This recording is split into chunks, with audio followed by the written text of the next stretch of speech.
ምንድነው ሽሮ ፈሰስ አስፋልት እንደሚባለው በ6 ወሩ የሚሰባበር አስፋልት እንደዛ ማድረግ ይቻል ነበር ነው። ግን ኢትዮጵያ ውስጥ ያለው የወረዳዎቹ የህዝቡ ብዛት የአጀንዳው አይነት ያው ሁሉ ነገር ለማስተካከል ጥናቶች ለማድረግ የሚፈጀው ጊዜ እነሱ እያንዳንዱን እየተጠየቁ ለምን ጊዜ ፈጀባችሁ የሚለው ምላሽ ሰጥተዋል። ይሄ ይታወቃል። ጊዜ ተወስዶ መደረግ ነበረበት። ያ ጊዜ ውስጥ ደግሞ አንድ ተስፋ ይደረግ የነበረው እነሱ በተቻሉት መጠን የሚገፉት የነበረው ነገር ወደ ሰላማዊ መንገድ መጥተው ምክክር ውስጥ እንዲገቡ ነው። አንዳንዶች ኦልሬዲ ወደ ሰላማዊ መንገድ ተመልሰው ምክክር ውስጥ ገብተዋል። አጀንዳዎቻቸውን ትግል ውስጥ ሆነው ያስገቡም አሉ። አጀንዳዎቹ ላይ ፎከስ ያደረገ ንግግር ከተስፋ ማርያም አላየሁም። አጀንዳዎቹ ምን ይዘዋል የሚለው ነገር በፍጹም ላይ አልፈልግም። እኔ እዚህ ቦታ ስለነበርኩ እንትና አልገባም የከሸፈ ምናምን የሚለው ነው እንጂ ሞር ኦር ሌስ ምንድነው ሊወያዩ ያሉት እነኚህ ውይይቶች ላይ ምን ያህል ሰው ተወክሏል፣ ምን ያህል ህዝብ አለ፣ ዳይቨርሲቲ አለው ወይ፣ ተሰብስቦ ሊመካከር እየመጣ ያለው ከየወረዳው ከውጪም እየመጣ ያለው እንዳልነ ብልጽግና ነው ማለት አይ ቲንክ ጭፍን የሆነ አመለካከት ነው። እና ምክክር ሂደቱ የጎደለው ነገር አለ የሚለው ማንሳት ጥሩ ሆኖ ሳለ የምክክሩን አጀንዳዎችና ከዚህ ምክክር አጀንዳዎች ልናተርፍ እንዳገር ልናተርፍ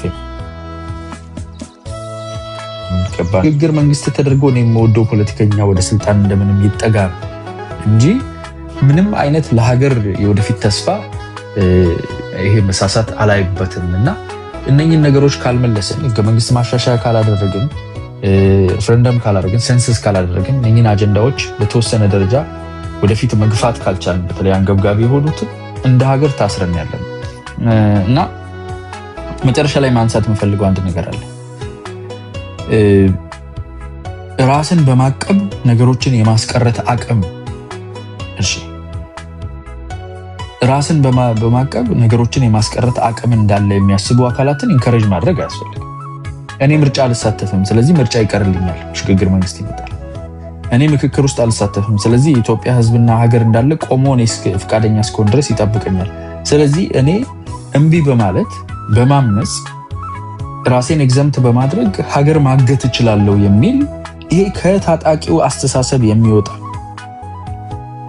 ለመሳተፍ ተገቢውን ፍቃደኝነት ማሳየት ከውስጥ ሆኖ ማየት ትክክለኛውን እንቅስቃሴ እንደማድረግ እኔ የለሁበትም አልገባም እኔ ከሌለው ደግሞ ሀገር የለም። ሰርግ ተጠርተህ እኔ ካልመጣው አትጋቡም እንደማለት ነው። ድርሻን አስሬ አስቀምጣለሁ። እኔ ወደ ስልጣን እስከመጣ ድረስ አትመካከሩም፣ እኔ ወደ ስልጣን እስከመጣ ነው የሚፈልገውን እስካገኝ ምንም አይነት ምርጫ አይደረግም የሚለው አስተሳሰብ ትቶ ይሄዳል። እድሉ ተሰጥቶ እድሉን አልተጠቀምም እኔ እስከሚፈልገው እስኪሟላልኝ የትም አትሄዱም የሚለው አይሰራም ለማለት ነው። ቴንክ ዩ አያና። ወደ አንተ